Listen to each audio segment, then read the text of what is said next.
I mean, Roy shot 67, so Justin Thomas, 5 under, 65. Justin, can you walk us through your round a little bit? Yeah, it was a good day from the start. I just played really solidly. Hit a lot of really quality tee shots. Only had a few squirrely ones I felt like, but a few greens I missed. I hit great bunker shots to give myself good par chances. And yeah, it was a really solid round of golf. It was one of the best rounds I've played in a while, tee to green. There's a couple things here and there that definitely could have been better, but I made sure that all my misses were in the right spot, and that's what you have to do at a U.S. Open. Birdies on 9, 10, and 11. Can you talk us through those?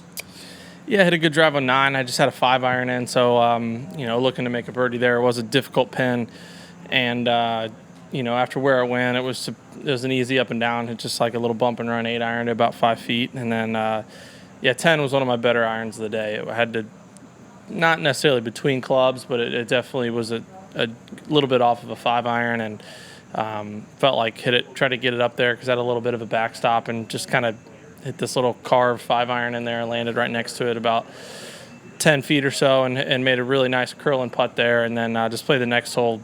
I mean, ideally how I would like, just to warren off the tee and gap wedge right under the hole, and a putt that's almost so easy it's hard, just off the right edge, and buried that one as well. So it was good to kind of get a little bit of mo going on that back.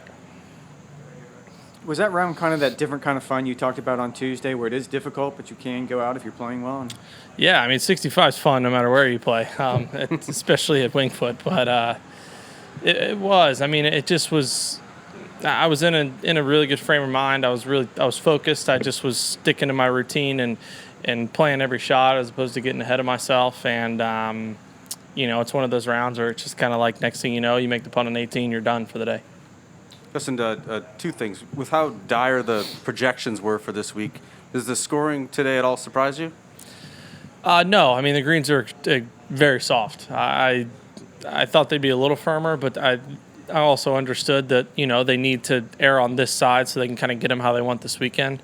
And, we had, soft conditions this morning, a little overcast. The wind wasn't really blowing very much, so it was good scoring conditions. In the morning, it's usually softer anyway, but it's still Winged Foot. You still got to hit the shots, and that's kind of was my game plan going into the week. Is that I need to respect the course, but if I'm driving it well, playing well, I do need to try to make some birdies, and that's exactly what we did today. And secondly, are you doing anything different with your putting this week? They seem to allude to something on the telecast. Not that I know of. If it's something new or something different, that's news to me. Hi. Just getting out to an early lead like this, do you kind of feel like you've got a leg up on the field, so to speak, when you get off to this hot of a start at a course like this in the Open? Not really. I mean, it's helpful with 3 days left, but it's not even remotely close to being over. So it's as great of a round and fun as it was. It's over with now, and I need to get over it because I got 54 more holes to try to play well and shoot some good scores. And just one more thing, you talked about not being tentative out here. Was that kind of part of your mindset today when you were out there? Yeah, as well as I drove it and where I got the ball and some of the couple lies I had in the rough when I missed the fairway, it was, yeah, I mean, you have some scoring clubs. I made a couple birdies with some longer clubs or some harder holes, but for the most part, it was all just right in front of me at that point. It was just about executing and hitting the shots and making the putts. Question from the WebEx. When did you start working with your new putting coach, and what did he change?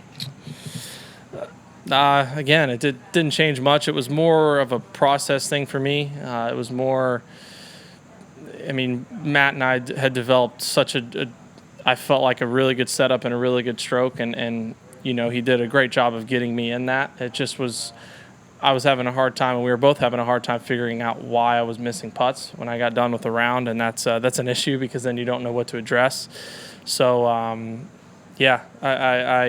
it's seeing him in the middle of the summer and continue to work with Matt and continue to work with some good stuff, and to where I just felt like, for me, a lot of my issues and problems were the green reading and the visualization, and that's what we've been working on more than anything, and the speed more than anything. So it's not like I'm going out and doing mechanical stuff. It's just trying to kind of get the muscle memory of hitting the putt as far as I want to, and feeling comfortable playing different breaks and almost kind of creating shots, if you will, but on the putting green. And that's just something that's, as a field player, as much of a field player as I am, that's been helpful.